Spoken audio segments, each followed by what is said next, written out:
In today's video, I'm going to teach you how to create a contact group in Outlook, Microsoft.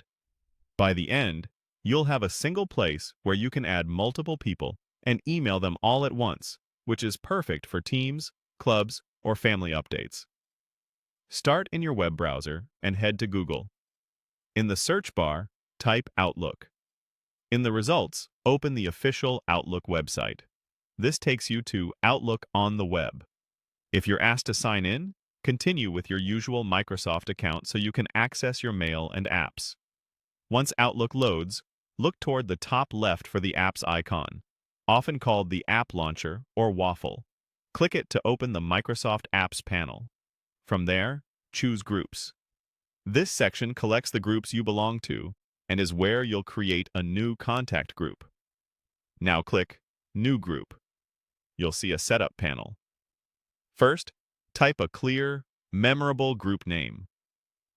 Use something your members will recognize quickly, like Marketing Weekly or Soccer Parents, so it's easy to find later.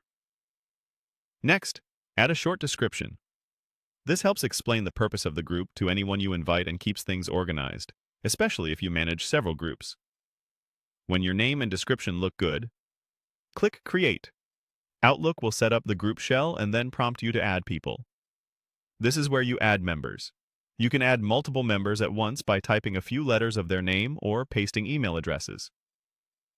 Outlook will suggest matches from your contacts and your organization's directory. Select each person you want to include. It's fine to start with a smaller list and expand later. Groups are easy to edit. When you've selected everyone you want right now, click Add to confirm. Outlook will save your choices and finalize the group. That's it. You now have a contact group. From here, you can send one email to the group and it will reach every member, saving time and preventing address mistakes.